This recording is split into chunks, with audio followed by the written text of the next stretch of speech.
Assalamualaikum warahmatullahi wabarakatuh. Saya Farah Faris Maulidiarsa dengan NIM 23060511179.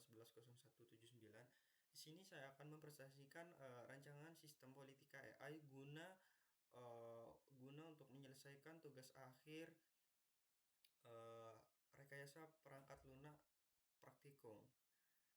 Oke, kita langsung saja ke pembahasannya, yaitu deskripsi sistem politika AI.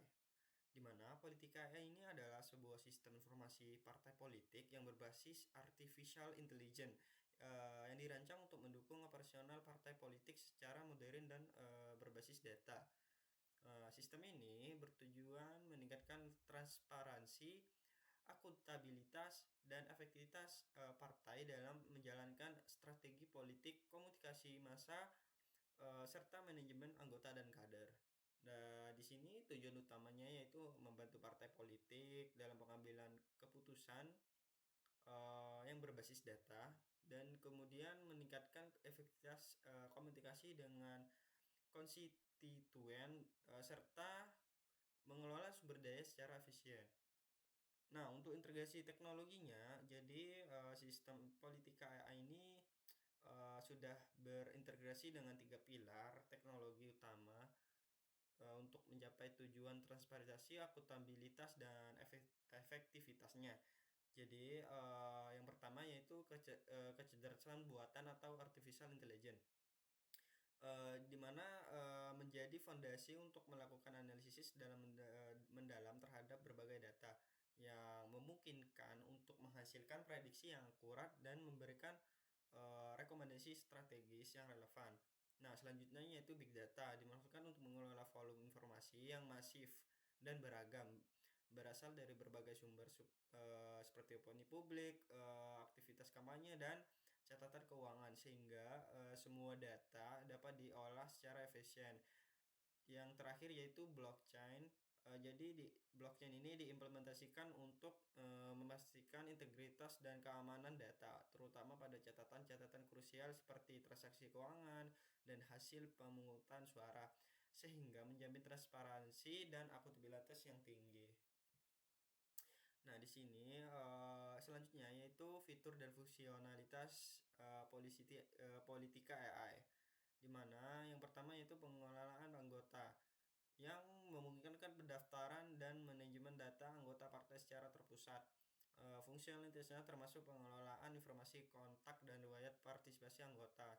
Selanjutnya yaitu analisis opini publik dan sentimen, yaitu bertanggung jawab untuk memantau menganalisis tren opini publik dari berbagai sumber, misalnya media sosial, berita, dan lain-lain. Mampu mendeteksi sentimen positif atau negatif terhadap partai, kandidat, atau isu-isu tertentu. Nah, selanjutnya itu manajemen kampanye berbasis data, yang dimana mendukung perencanaan dan eksekusi kampanye publik, memungkinkan pemantauan kinerja kampanye secara real time, dan memberikan rekomendasi strategis kampanye yang dioptimalkan berdasarkan data itu sendiri. Nah, selanjutnya itu manajemen keuangan, yang dimana di sini melakukan pencatatan dan pelaporan seluruh transaksi keuangan partai, dan dilengkapi dengan fitur deteksi potensi fraud atau anomali dalam transaksi keuangan. Yang terakhir yaitu sistem pemungutan suara atau voting. Di sini berfungsi sebagai pencatatan dan pengelolaan suara baik untuk kegiatan internal maupun untuk survei, dan dirancang untuk memastikan transparansi dan integritas data hasil suara. Nah, selanjutnya yaitu fungsional operasional untuk contoh query-nya. Nah, di sini yang pertama yaitu user login atau registrasi. Jadi untuk mekanismenya, pengguna masuk ke sistem pendaftaran anggota baru. Jadi contohnya yaitu select from user, pakai username, input username-nya dan password di hash. Jadi passwordnya di hash ke dalam database untuk menjaga keamanan. Nah, selanjutnya pembuatan kampanye, di mana pembuatan kampanye ini memungkinkan administrator atau pihak berwenang untuk membuat kampanye baru dengan detail seperti judul, deskripsi, target audience, anggaran, dan periode kampanye. Untuk contoh query-nya yaitu search into campaign, masukkan judul, deskripsi, target audience-nya, budgetnya berapa, tanggalnya berapa, terus sampai tanggal berapa, terus diisi kayak years seperti contoh ini. Nah, selanjutnya pencatatan transaksi keuangan, di mana fungsi untuk mencatat setiap transaksi keuangan dengan detail seperti ID anggota, ID kampanye, jumlah jenis. Jadi ini untuk pencatatan transaksi keuangan. Selanjutnya yaitu pencatatan rekaman atau suara voting, di mana digunakan untuk mencatat hasil voting atau hasil survei, termasuk ID pengguna, ID kampanye, survei, dan pilihan. Nah, selanjutnya yaitu pelaporan dan analisis. Jadi sistem analisis AI itu unggul dalam pelaporan dan analisis menyediakan yaitu berbagai laporan komprehensif yang dirancang. Jadi dirancang untuk memberikan wawasan dalam berbagai pengelola partai. Nah, laporan-laporan itu meliputi executive summary yang menyajikan ringkasan wawasan dari AI. Jadi rekomendasi strategis, total pengeluaran, dan total suara yang terkumpul dijadikan sebagai key performance atau indikator atau KPI utama.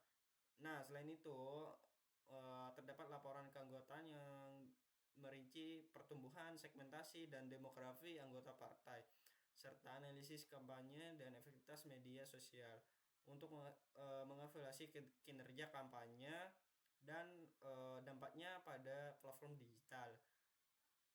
Jadi selanjutnya ada aspek keuangan partai yang dijamin transparansinya melalui laporan keuangan dan deteksi fraud atau anomali yang sudah disebutkan tadi, di mana ini mengidentifikasikan anomali yang mencurigakan.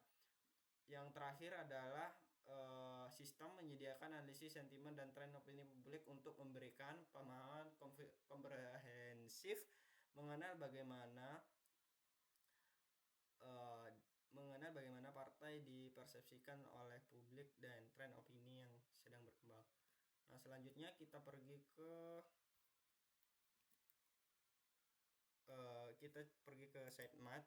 sitemap supaya lebih jelas. Jadi di sini ada 6.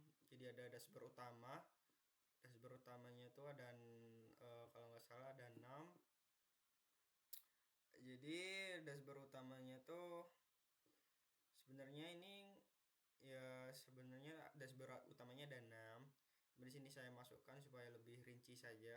Yang pertama, manajemen keanggotaan, registrasi anggota, ini sistem kaderisasi, analisis sentimen media, manajemen kampanye, terus uang dan voting. Ini yang 2 ini sebenarnya sudah termasuk di dalam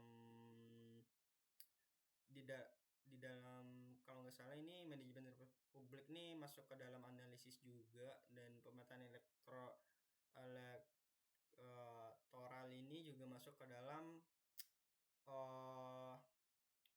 manajemen kampanye digital. Kalau enggak di sistem kaderisasi sih.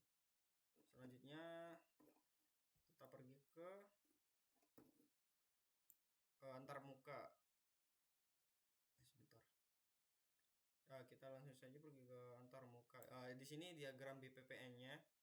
Di sini ada 6 untuk diagram BPPN-nya. Dimana manajemen keanggotaan, analisis sentimen, manajemen kampanye digital, pengelolaan transaksi, sistem kaderisasi dan manajemen keanggotaan yang kedua. Nah, kita langsung saja ke bagian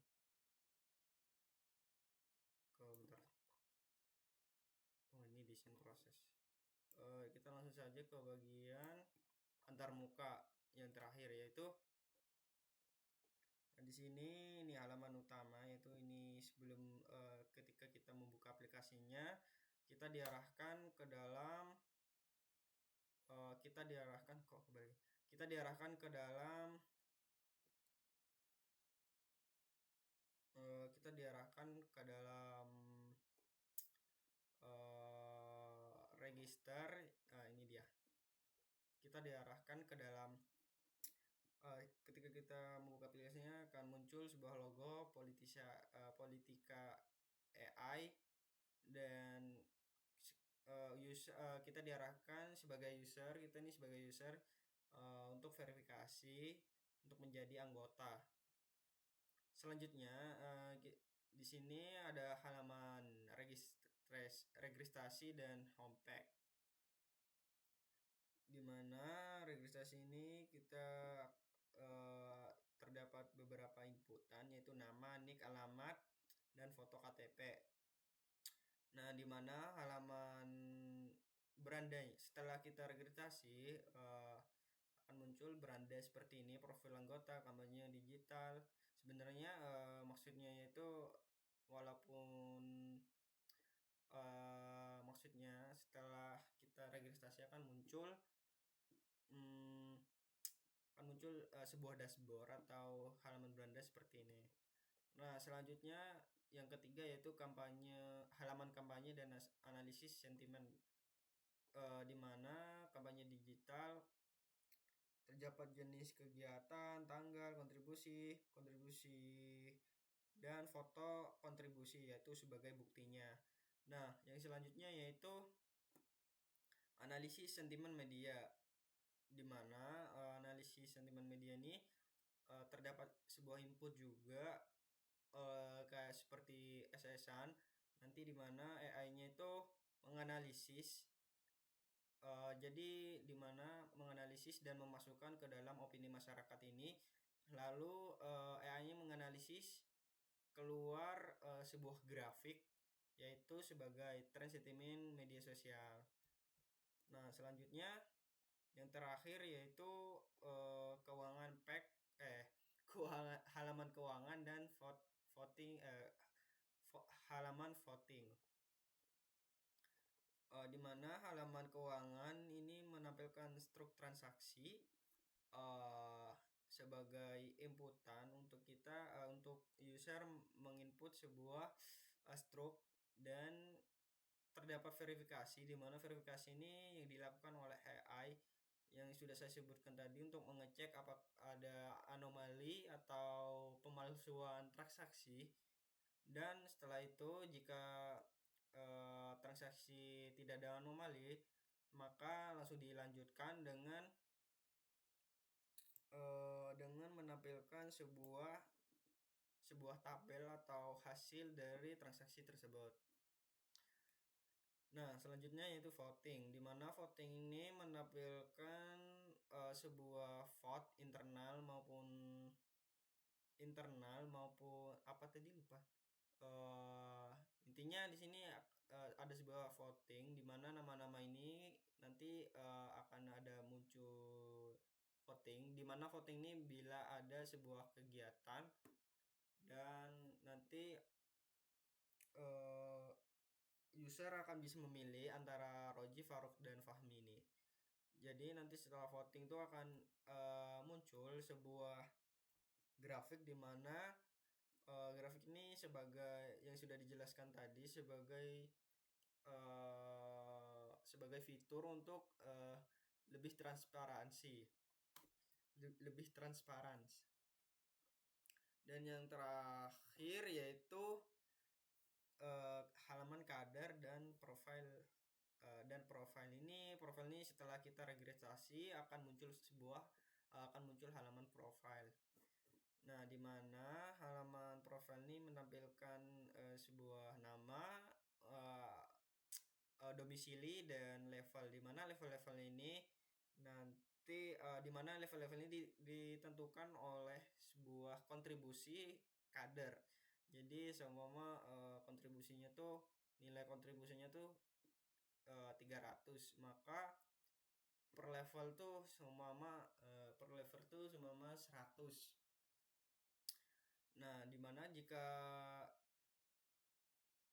nol tuh nol, jadi contohnya tuh level nol sampai level satu tuh 100, dan poin kontribusinya, kontribusinya, dan satu sampai 2 tuh 200, 2 sampai 3 tuh 300, 3 sampai 4 dan seterusnya itu. Nah, itu dia untuk contoh pelevelannya. Nah, untuk kadernya di mana dalam kader nih ditampilkan sebuah kontribusi kader yang sudah saya jelaskan tadi, yaitu nanti kader akan menyebutkan kegiatan yang sudah dijelaskan di kampanye. Nanti intinya nanti sebuah kader nih, nanti kader nih mengisi, user mengisi sebuah kegiatan, lalu nanti poinnya akan muncul, dan yang menentukan poinnya yaitu admin atau petingginya. Nah, selanjutnya yaitu kesimpulan, di mana Politika ini merupakan sistem informasi partai politik yang berbasis AI yang diintegrasikan big data dan blockchain. Dan tujuannya adalah meningkatkan transparansi, akuntabilitas, dan efektivitas partai melalui pengelolaan anggota, analisis opini yang sudah saya sebutkan tadi, manajemen kampanye, keuangan, dan voting yang berbasis data, sehingga memungkinkan pengambilan keputusan yang lebih cerdas dan responsif. Mungkin itu saja pembahasan rancangan sistem politika AI dari saya. Apabila ada salah kata atau ada kata yang kurang mengenakan, saya mohon maaf sebesar-besarnya. Saya akhiri, terima kasih sebelumnya. Wassalamualaikum warahmatullahi wabarakatuh.